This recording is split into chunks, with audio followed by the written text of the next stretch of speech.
Yes, don't worry. Every little thing is going to be all right. That's it, man. You put the energy in, reap it. That's the way I look at it. Hello, everybody. So good to see you. Thursday is Joy Day in the occult way of looking at reality, which is kind of cool. I mean, occult, meaning hidden knowledge, right? Right. That's what we're talking about. And everything is on. So good to see y'all. Speaking favor, which means, you're empowered to prosper. So embrace it, baby. Be of service to others. And happy birthday if you got one, an anniversary. We're prospering. So this is the Soul Tribe. That's all I can say. This is the Soul Tribe. And welcome, everyone. Happy, joy. That's right, Gaia. Hey, Nina, how are you, my love? Good to see you. Deborah Sloan. Elder Barry, what's up, Red Honey? Good to see you. Loretta, David Castle, and Rufus. David Barry, gonna get you on, brother. We got to. This stuff is just mind-blowing. So eyes to see. Marie, how you doing? Good to see you. Kathy and Jet, good to see you. Bonnie, hello. Isby, Go, what's happening? Lion Rex, much love. Robin, good to see you as well. TL, good to see you as well. So what else is going on? No weapon shall touch us. No weapon formed against us. That's how it works. I mean, one of the things I am really getting into this, and it's just affirmation and a lot of what we knew and instinctively had intuition about, is this tongue. Man, it's the one that creates it all. Hey, Lost in Space, good to see you.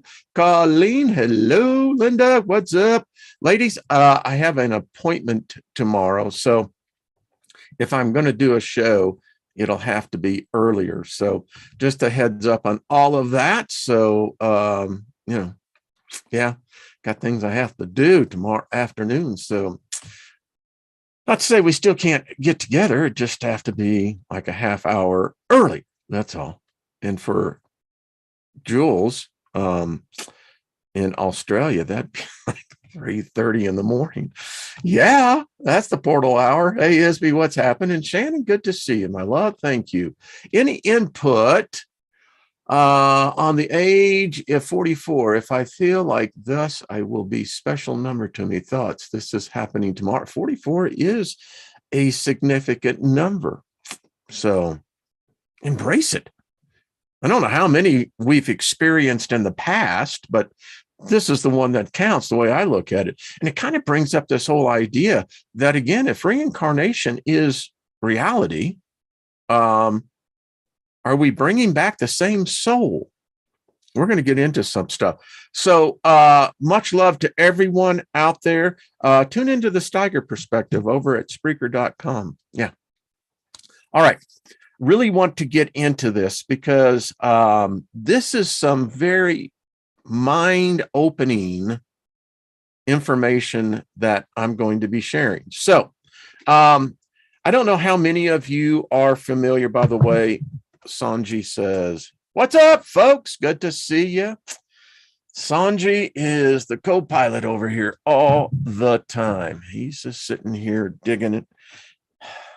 I think it's very powerful. Lynn doesn't like being around Sanji. I said, why? She says, it's, and I can dig it.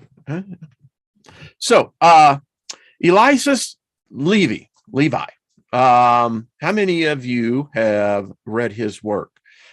He's a very interesting guy.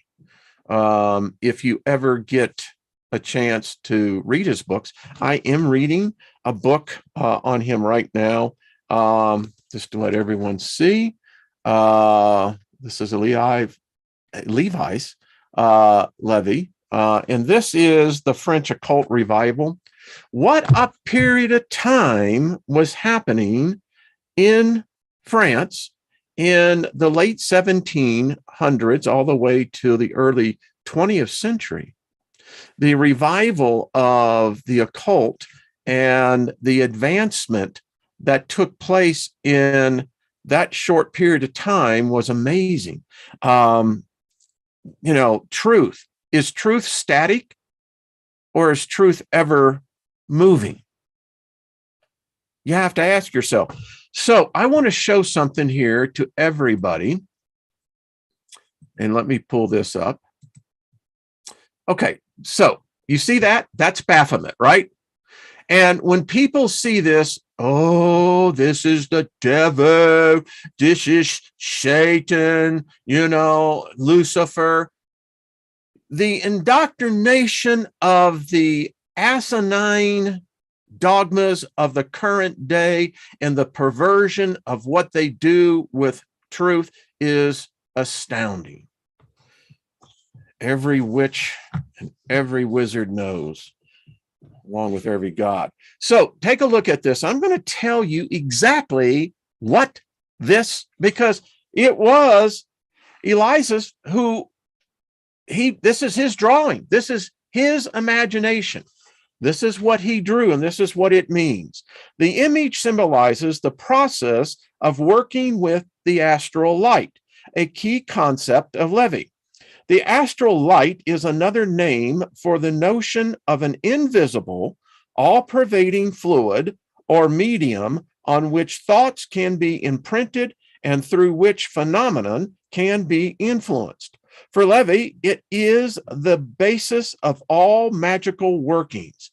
In order to work with the astral light, the magician has to be balanced between the forces and polarities that surround him.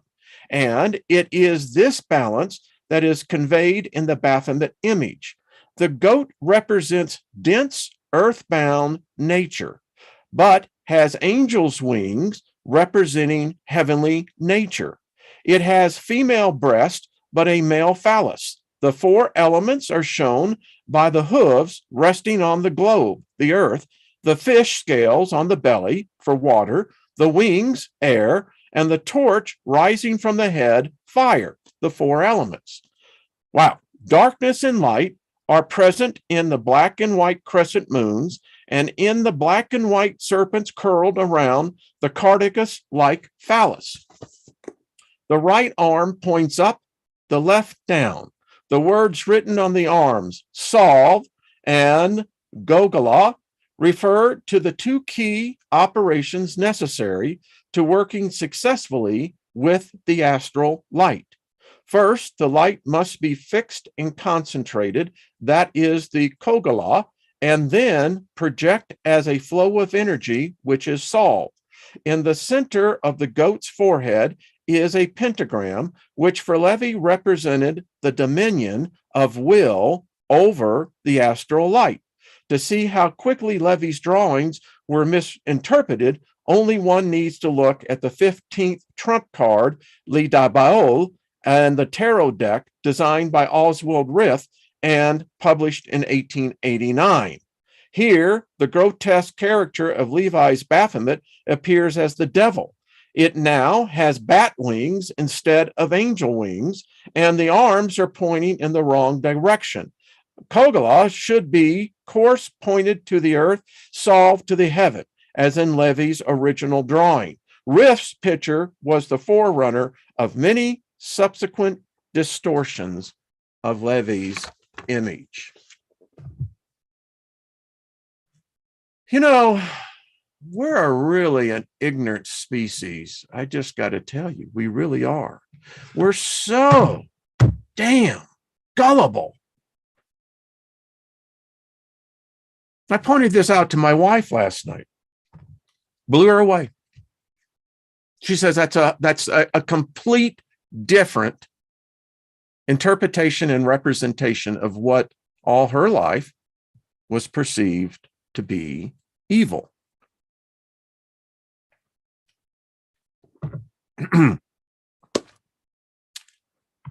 Got this in I did a little astral tripping, and this really came out to those of you who can see. This really going to mean something. It's interesting. So, interesting, isn't it? Yeah. Not even freaking close. What a bunch of nonsense, right? And when you've realized what Elias was looking at, what he saw that was his vision, there's nothing grotesque about it at all.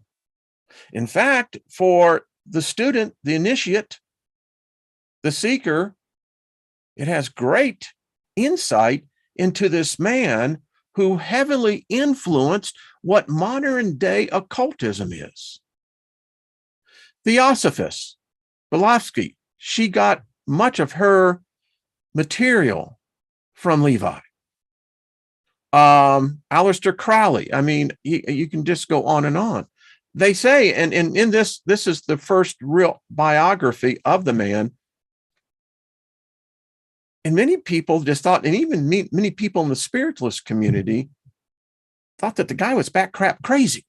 But he had tapped into something that they knew was special. So yesterday, some of you have found this out. I showed you Ophel, the art and practice of getting material things through creative visualization. Yeah, some of you went out there and said, oh, you know, and I like the fact that you go out and buy these books. But as you have found out, this book is no longer in print. And to get the copies, and there's not that many available, here, I think Amazon, it's right under $200. Abe's books, I think that, you know, I think over in euros or pounds, nearly 350 plus euros. So yeah, very expensive. And that should tell you something. When I put these books up here, some of them are rarities. And I'm just speaking for myself. When I see something that costs that much for knowledge, you know, tells me I might want to, if I could even get a copy of such, I might like to have that. I might like even more to read it, because obviously it's saying something, and I'm going to tell you it is saying something. So we're going to get right into the material today because we got a lot of it to cover. So the 7 principles, Kabbalion, Hermetics, right? It's always good for review. You know, back in my corporate days, you had annual employee reviews. And why? Because it's important to recall what we think we already know. The 7 laws, I should be able to talk to you in a private conversation and say, David Barry, I want to know, do you know what the 7 laws are, the 7 principles? So 1, the principle of mentalism. 2, the principle of correspondence. 3, the principle of vibration. 4, the principle of polarity. 5, the principle of rhythm. 6, the principle of cause and effect. 7, the principle of gender. And if you remember, if you've been with me, you know, we covered this almost 4 years ago, almost to the date. All right. So let's focus in on the principle of mentalism, because that's really what this is all about. Religion, dogma, politics, philosophy, ideologies, theology, eschatology, it's all here. God does not actually exist. There is no actual personification of a physical God. Now, people will get all ruffled about that, but let's look at the first principle of mentalism. The all is mind. The universe is mental, the Kabbalion. This principle embodies the truth that all is mind. It explains that the all, which is the substantial reality underlying all the outward manifestations and appearances, which we know under the term of material universe, the phenomenon of life, matter, energy, and in short, all that is apparent to our material senses is nothing more than spirit, which in itself is unknowable and undefinable, but which may be considered and thought of as an universal, infinite, living mind. It also explains that all the phenomenal world or universe is simply a mental creation of the all, subject to the laws of created things, and that the universe as a whole and in part and in its parts or units has its existence in the mind of the all, in which mind we, you, live and move and have our being. This principle, by establishing the mental universe of the mental nature of the universe, easily explains all of the varied mental and psychic phenomenon that occurs such a large portion of the public's attention, occupies, and which, without such explanation, are non-understandable and defy scientific treatment. An understanding of this great hermetic principle of mentalism enables the individual to readily grasp the laws of the mental universe and to apply the same to his well-being and advancement. The hermetic student is enabled to apply intelligently the great mental laws instead of using them in a haphazard manner. With the master key in his possession, the student may unlock the many doors of the mental and psychic temple of knowledge and enter the same freely and intelligently. This principle explains the true nature of energy, of power and matter, and why and how all these subordinated to the mastery of mind. One of the old Hermetic masters wrote long ages ago, "He who grasps the truth of the mental nature of the universe is well advanced on the path to mastery." And these words are as true today as at the time they were first written. Without this master key, mastery is impossible, and the student knocks in vain at the many doors of the temple. Yeah. Okay. Before we get into Manly P. Hall's book, I wanted to introduce all of us to this little jewel. This is Eliphas Levi on the Death and Satan. It's a little pamphlet, less than probably 8 pages. I love the artist's rendition. And again, remember, Eliphas lived back in the late 1700s, 1800s in Paris, in France. I won't get into a lot of this, but what's real interesting is Madame Blavatsky actually put a lot of this particular pamphlet, these writings of Mr. Levy, into her theosophist theology. We're going to get more into her work. It's amazing when the timing is right. The student is ready. So these are annotated by number one, Mr. Levy's apprentice, and subsequently had much of his material, written material, which he shared with Miss Madame Blavatsky. And also we'll see in the red, that is her input. So I want to get right into this. Death is the necessary dissolution of imperfect combinations. One. So what do we look over here? One of the first, second, third, fourth, and fifth. What are they talking about? The 7 principles, correct.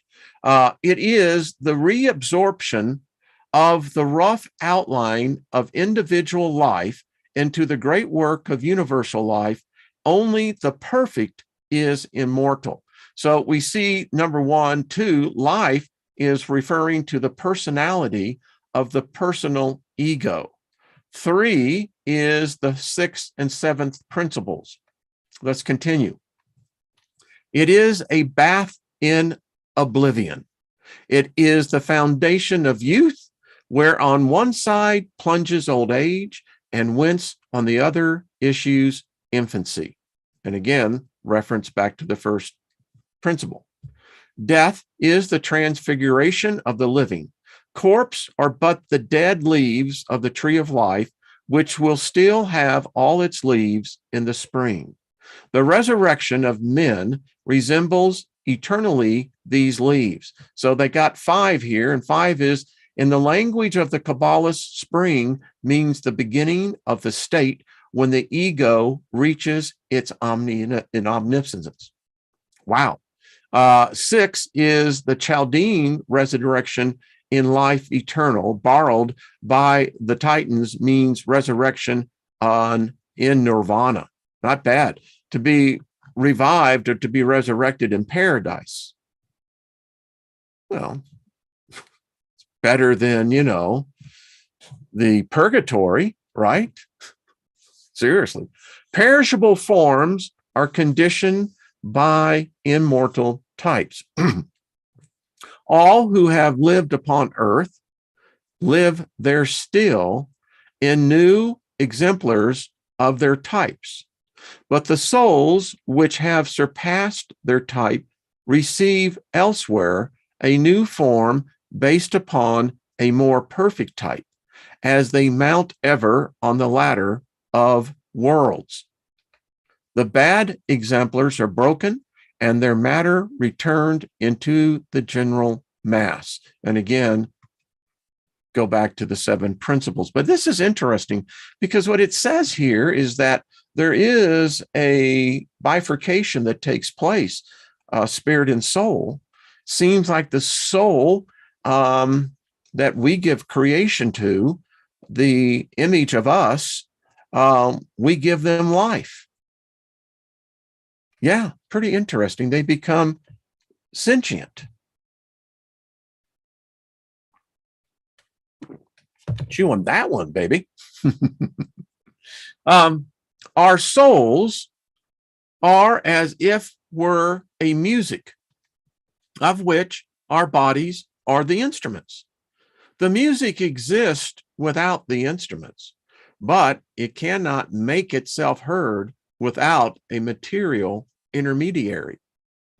The immaterial can neither be conceived nor grasped. And here, 8, they're referring to is hence spirit cannot communicate. Now, this is a key point that I am finding in Levy's work because it was revolutionary. What he was saying that this veil, this rift between what we call the living dead and the living spirits, as Led Zeppelin would say, communication breakdown, baby. And I got the song. Yeah, everyone can hear it. Communication breakdown. But that's what, now, I'm not saying it is. We're just reading. But it's interesting. Now, in here, in each one of the side notes, I really like these. Rebirth of the ego after death. The Eastern and especially Buddhistic doctrines of the evolution of the new out of the old ego. And this is from E.D. Theosophist. This is Miss Filosky. From one loka to the other, from a positive world of causes and activity to a negative world of effects and passivity. And then 3, into cosmic matter, when they necessarily lose their self-consciousness or individuality. 7, or annihilate, as the Eastern Kabbalists say. Their mind, again, go to the 7 principles. Man in his present existence only retains certain predispositions from his past experiences, karma. Evocations of the dead are but condensations of memory. The imagery correlation of the shades to evoke those who are no longer there is but to cause, get this, their types to reissue from the imagination of nature. And if we go down here to look at 1, to ardently desire to see a dead person is to evoke the image of that person. To call it forth from the astral light or ether, where within rests a photograph of the image of the past. So isn't it interesting when we see pictures of the dead, people who have passed over, what we're really looking at is a slice of time that is stopped. It's actually peering in to the past. That is what is being partially done in the seance rooms. The spiritualists are unconscious necromancers. Wow. Okay. To be in direct communication with the imagination of nature, one must be either asleep, intoxicated, in an ecstasy, catatonic, or mad. The eternal memory preserves only the imperishable. All that passes in time belongs of right to oblivion. And 10, when we're talking about this, and to be in direct communication with the intelligence of nature, one must become an adept. There's a lot of us in here. Yeah. We're all just skipping along together. We're learning, right? Now get this. I found this so interesting. The preservation of corpses is a violation of the law of nature. It is an outrage on the modesty of death, which hides the works of destruction, as we should hide those reproduction. Preserving corpses is to create phantoms in the imagination of the earth. So what is 2 referring to down here? Okay, to intensify these images in the astral or the sidereal light. There's some heavy stuff going on. And 11. Now, 11 says that we never bury our dead. They are burnt or left above the ground. Wow. So let's look at this again. The specters of the nightmare, of hallucination and fear are but the wandering photographs of preserved corpses. 12, their reflection in the astral light. It is these preserved or imperfectly destroyed corpses which spread amid the living, plague, cholera, contagious diseases, sadness, skepticism, and disgust of life. Now they reference 3. So 3 means people begin intuitively, intentionally to realize the great truth. And societies for burning bodies and crematories are now started in many places in Europe. Now, remember, this was written back in the 1800s. So, death is exhaled by death. The cemeteries poison the atmosphere of towns, and the miasma of corpses blight the children, even in the bosoms of their mothers. Very interesting take. So what he's saying is that there shouldn't be cemeteries. There shouldn't be mosques. There shouldn't be any of this. The ancients burned the bodies, and that tradition carries over in many other belief systems today. Near Jerusalem, in the valley of Guiana, a perpetual fire was maintained, and actually I think that was out of the gate of hell, which I think was the 12th gate. A perpetual fire was maintained for the combustion of filth and the carcasses of animals. And it is to this eternal fire that Jesus alluded when he says that the wicked shall be cast into Gehenna, signifying that dead souls will be treated as corpses. Well, that's a damn fine picture. All right. The tumult, folks, get this. Put your ears on this one. The tumult says that the souls of those who have not believed in immortality will not become immortal. It is faith only which gives personal immortality. Science and reason can only affirm the general immortality. So 13, right over here, it says in the Devachan, the ego sees and feels but that which he longed for. He who cares not for a continuation of sentient personal life after physical death will not have it. He will be reborn, remaining unconscious of the transition. Well, that totally sucks. And then so let's look at the footnotes. 1, it says faith and willpower. Immortality is conditional.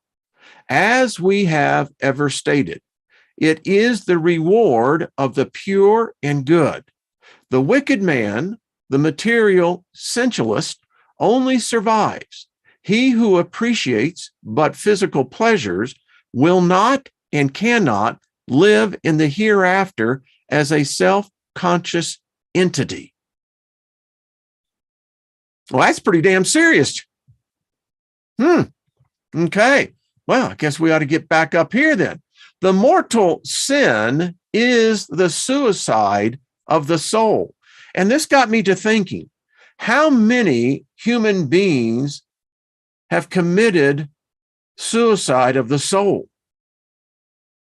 I dare say that if it ever became a part of medicine, of the psychology, and how about a freaking philosophy, that we are not taught how so many are instructed on the suicide of their souls, not their body. That comes later. Technically, I guess we all are dying of some form of suicide, but the suicide of the soul. And I wonder how much accountability will be placed upon the individual that lets such happen.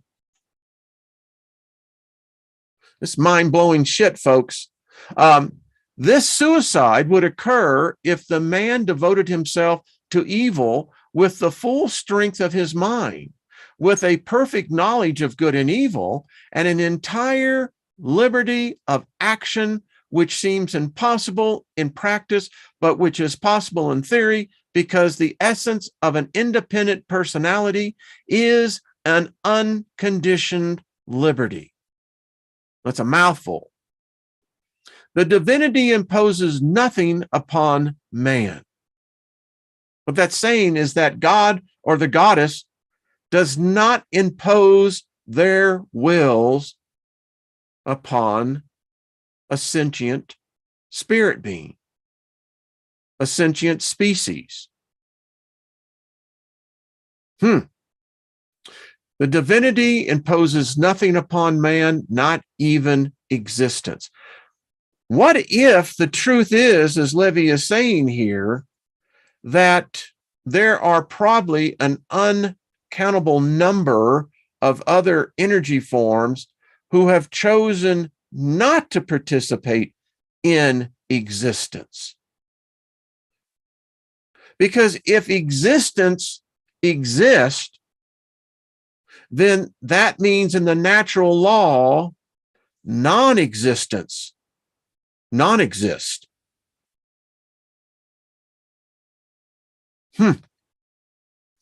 Man has a right to withdraw himself even from the divine goodness. And the dogma of eternal hell is only the assertion of eternal free will. God precipitates no one into hell.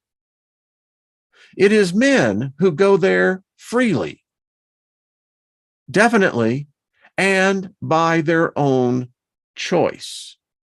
Those who are in hell, that is to say, amid the gloom of evil. So what are we talking about? Evil.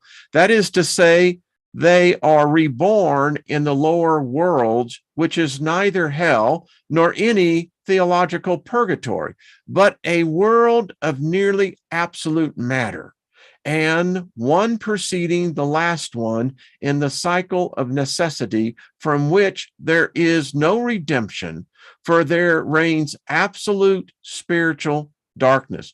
The book of the Kaitu. And I've got that book, so we'll be looking at that. Well, isn't that special?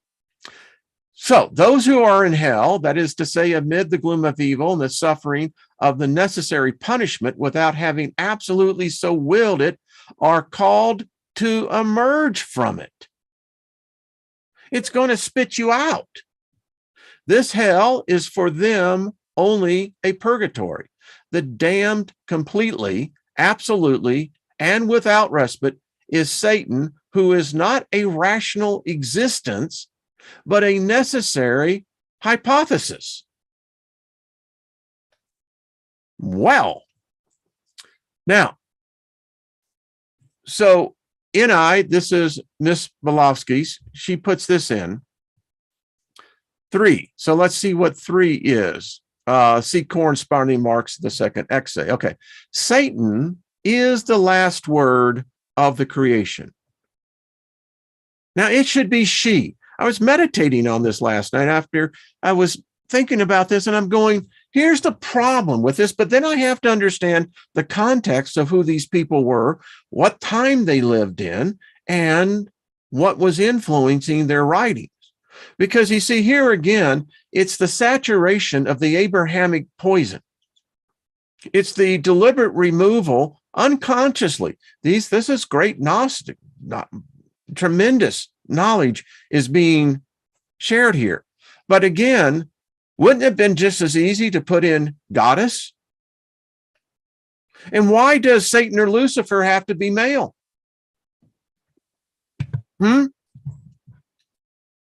Anyway, I digress.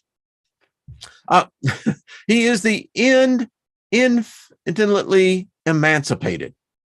He willed to be like God, of which he is the opposite. Now, folks, get ready. God is the hypothesis necessary to reason. Satan, the hypothesis necessary to unreason, inserting itself as free will. Now, she writes over here at 14, that which I have marked with red pencil are all seeming contradictions, but they're not. To be immortal in good, one must identify oneself with God, right? How about the goddess? Okay. But maybe it is God, because maybe, to be immortal in evil with Satan. These are the two poles of the world of souls. Between these two poles vegetate and die without remembrance the useless portion of mankind. That's sad. So 15, what does 15 say? As a rule, the Hermetists, when using the word immortality, limit its duration from the beginning to the end of the minor cycle. The deficiencies of their respective languages cannot be visited upon them. One could not well say a semi-immortality, could they? The ancients called it a panonic eternity, from the words, I believe that is nav, all or nature, and Iwav, I believe, a period of time which had no definite limit.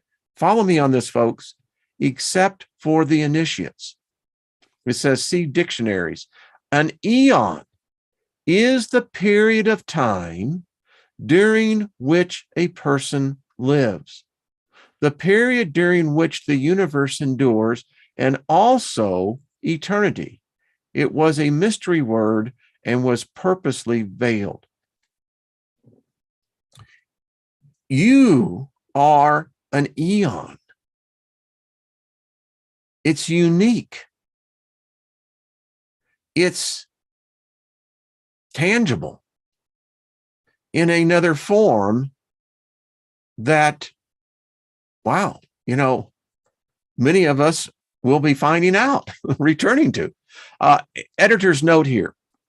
This may seem into the average reader, for it is one of the most abstruse of the tenets of the occult doctrine.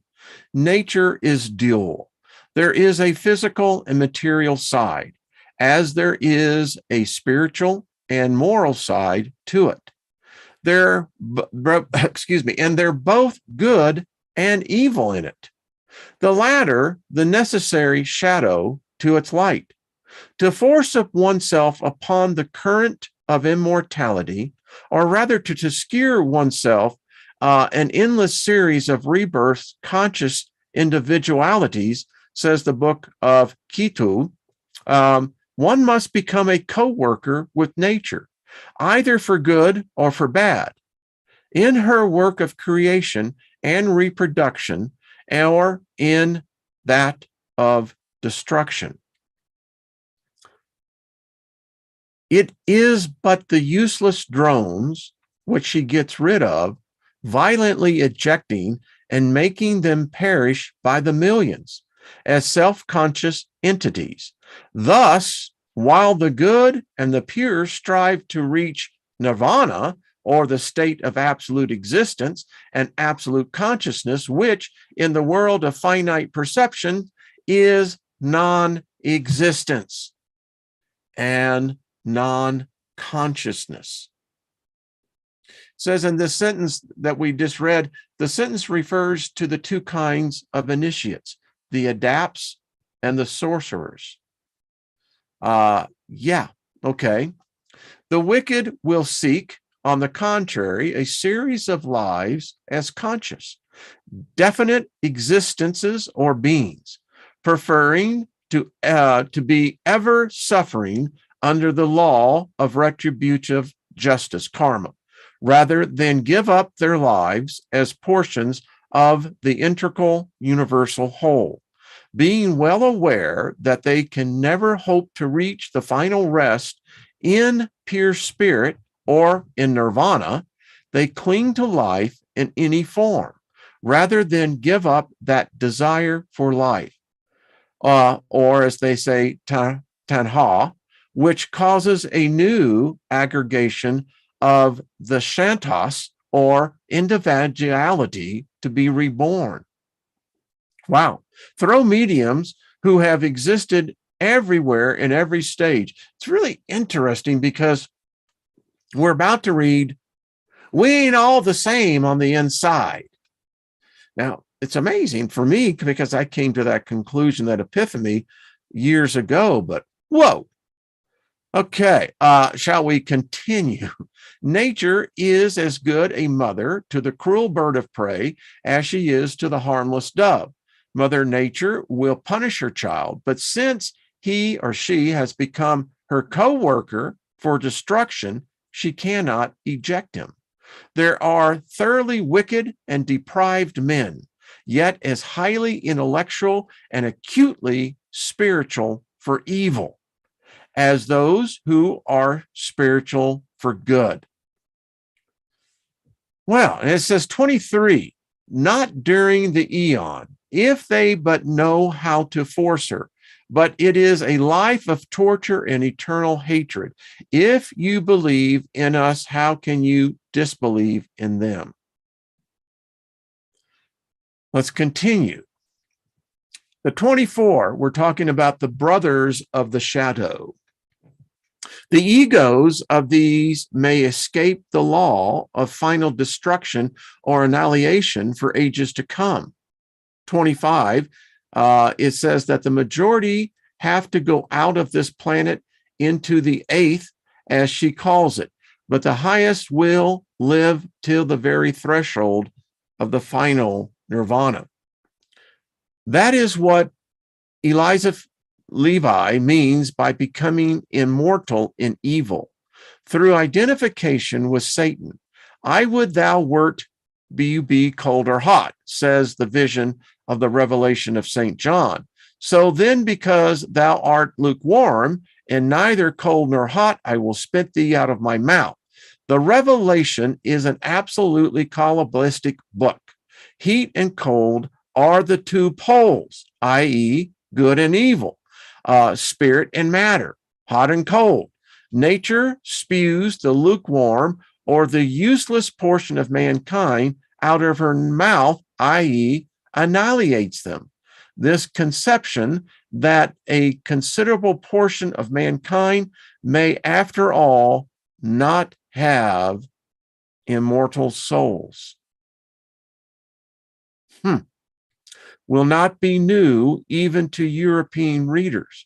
Coleridge himself likened the case to that of an oak tree bearing, indeed, millions of acorns, but acorns of which, under normality, normal conditions, not one in 1,000 ever develop into a tree, and suggested that as the majority of the acorns failed to develop into a living tree, so possibly the majority of men failed to develop into a living entity after this earthly death. Wow. Let's put that in our pipe and smoke it.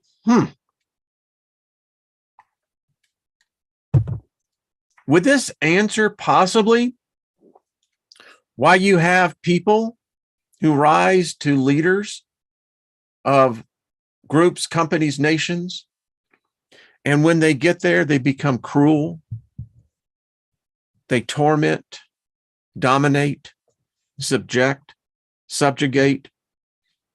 other human beings? Maybe they love subjugating those who they know truly do have a living soul.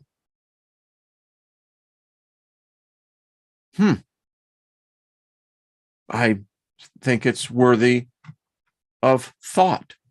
That's it. So let's get into some of the annotated notes of the Master of Wisdom. I love this.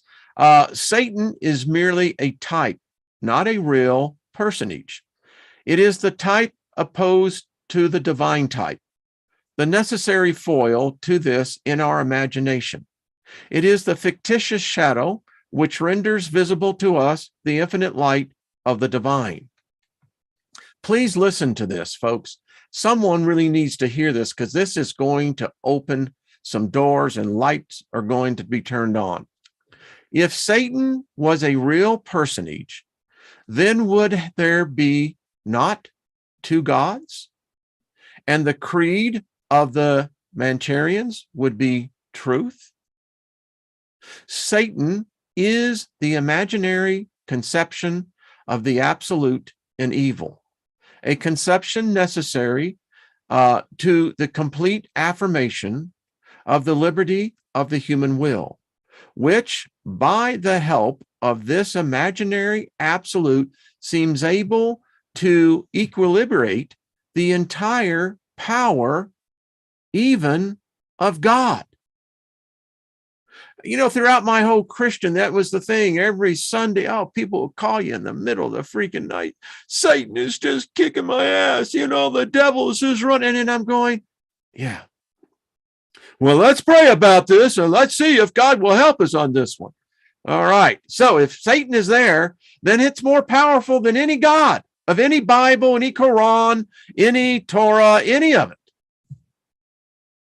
It is the boldest and perhaps the sunless of the dreams of human pride.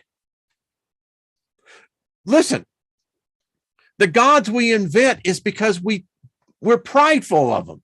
We say that we were created in their image. That's bullshit. It's the other way around. We create them in our image. You shall be as gods, knowing good and evil, saith the allegorical serpent in the Bible. Truly, to make evil a science is to create a god of evil. And if any spirit can eternally resist God, there is no longer one God, but two gods. To resist the infinite force is necessary. And two infinite forces opposed to each other must annihilate, neutralize each other. It is perverted. It cannot exist in natural law. It can't. If resistance on the part of Satan is possible, the power of God no longer exists. God and the devil destroy each other, and man remains alone. He remains alone with the phantom of his gods, the hybrid sphinx, the winged bull, which poises in its human hand a sword of which the wavering lightning drive the human imagination from one era to another, and from the depositions of the light to the depositions of the darkness. The history of mundane misery is but the romance of the war of the gods, a war still unfinished, while the Christian world still adores God in the devil and a devil in the God. They worship both. You cannot worship evil if you are not worshiping good. If you believe in a God and a Savior, that this supposed Christ gave a message of love, you believe in the opposite as well. You believe in murder. You believe the opposite. You cannot have one unbalanced belief. Because if you do, then you're insane. You haven't figured out that you can't have both. They never win, never will win. They can't. One cannot be superior to the other. The antagonism of powers is anarchy in dogma. Thus, to the church, which affirms that the devil exists, the world replies with terrifying logic. Then God does not exist. And it is vain to seek escape from this argument to invent the supremacy of a God who would permit a devil to bring about the damnation of men. Such a permission would be a monstrosity and would amount to complicity. And the God that could be encompassed of the devil cannot be God. In here, one, in the footnotes, and evil being infinite and eternal, for it is co-eval with matter. The logical deduction would be that there is neither God, nor Satan, nor Lucifer, nor the devil as personal entities. Only one uncreated, unmutable, and absolute principle or law. Evil or devil, the deeper it falls into matter. Good or God, as soon as it is purified from the latter and becomes again pure unalloyed spirit, or the absolute in its everlasting immutable subjectivity. Boy, this is deep stuff. We close out. The devil of dogmas is a personification of atheism. Isn't it interesting? You know, we separate, we say he's an atheist. They don't believe in a God. Well, actually, they do. But actually, they're probably in a more of a compass direction than the vast majority of humanity is. The devil is philosophy. The devil of philosophy is the exaggerated ideal of human free will. The real or physical devil is a magnetism of evil. Raising the devil is but realizing for an instant this imaginary personality. This involves the exaggeration in one's self beyond bounds of the perversity of madness by the most criminal and senseless acts. The result of this operation is the death of the soul through madness, and often the death of the body, even lightning struck, as it were, by the cerebral congestion. The devil ever importunes, but gives nothing in return. St. John calls it the beast, the labit, because its essence is human folly. We believe in a God principle, the essence of all existence, of all good, and of all justice, inseparable from nature, which is its law, and which reveals itself through intelligence and love. We believe in humanity, daughter of God, of which all the members are indissolubly connected, one with the other, so that all must cooperate in the salvation of each, and each in the salvation of all.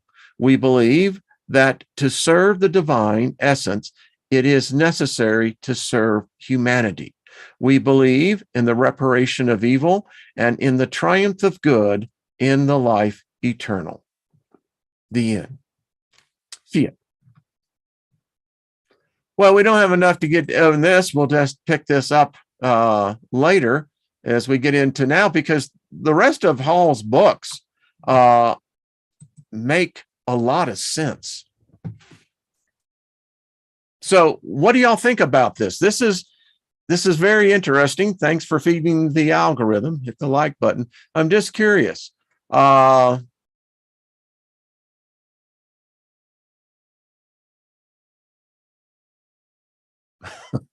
just read some of the comments. Yeah, okay. It's definitely impacting.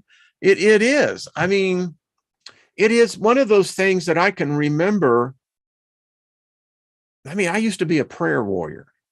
You know, I could call down rain. I could call down thunder. It's amazing what happens. And as I was telling Lynn last night, it was all part of the initiation. It's really good stuff, isn't it, Nina? Nina, and I'm trying to get with Nina has invited me to come on her Easter show. We're just trying to get things coordinated on this end. But this is some mind-blowing stuff. I mean, it really is. Because as I was finishing out the thought, I would counsel so many people whose lives were just a mess. And I mean, in many cases, so was mine. But we're supposed to comfort one another with these words. That's what it says. But we're merely affirming that we're victims. We're always subject to the way the wind goes. You know, maybe Satan's going to come by and kick my ass. You know, maybe Lilith is going to come and send some of her succubuses. You know, I mean, and then you got the Jesus, the Jew on the stick, that is supposedly absolving us of all of our sins, so we can get close to God, the one true God, who's going to protect us.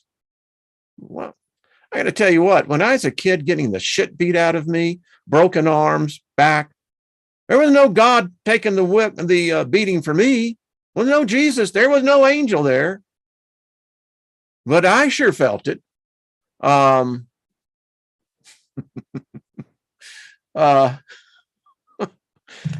It's insanity. And what I'm trying to bring the point here is those prayers were nothing more than vanity. It was useless. No matter if there was a result that was even manifested, because the cycle was never broken. And if the cycle is ever broken, we got a problem here.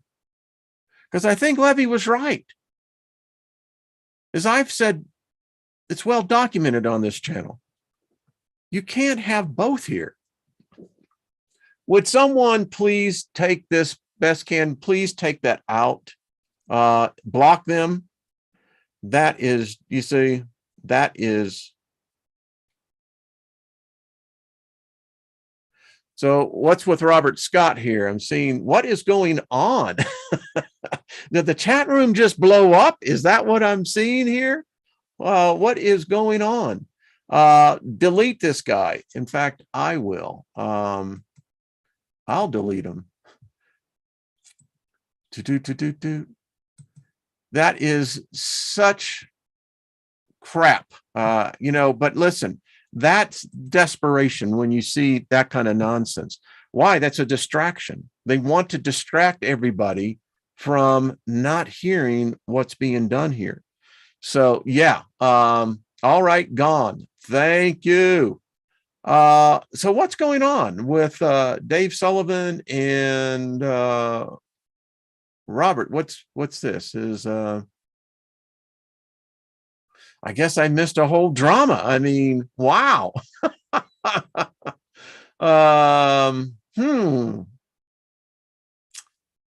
Interesting. Love you too, Big Al. Are you going to see Trina when you're out there? I know you're in Arizona. Scotty boy, I love you, man. Yeah, this is powerful stuff. You know why? It is so counter to the energy out there today. I mean, we got people killing each other and they're all claiming to be Christian. I mean, okay, I see it. I got to figure out what's going on. Someone has to fill me in and what's happening here. People are being put out in timeout. Doesn't surprise me. Doesn't surprise me. This is pretty powerful knowledge. And again, if you read and study this man, his life, I would say that he was a savant of the spiritual realm, a breakthrough in spiritual reality that had been absent from man's consciousness for hundreds of years. Even the Golden Dawn in that time with John Dee and Edwards and the rest probably is what led to the breakthrough that Levy brought into his writings. Who knows?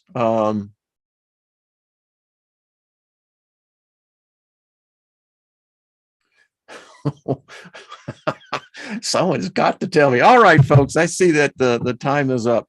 Love one another, unconditional love. So that's what we have to stay focused in on. Unconditional love, no matter what. And, you always got, as David Castle would dig this one, we got jokers on the right, clowns to the left of me, jokers to the right. Here we are. Yeah. So, Grace, you're welcome. Appreciate that. This is good stuff. I don't know if the ladies are on. Like I said, I have an appointment tomorrow, early afternoon. So we may just push it back, or if who knows. Stay tuned. All right, everyone. Love is the answer, and unconditional love. And boy, that's harder to do than what one thinks. And someone, please let me know what's going on. All right. Much love to everyone. Peace be to you all. I will see you when we see each other.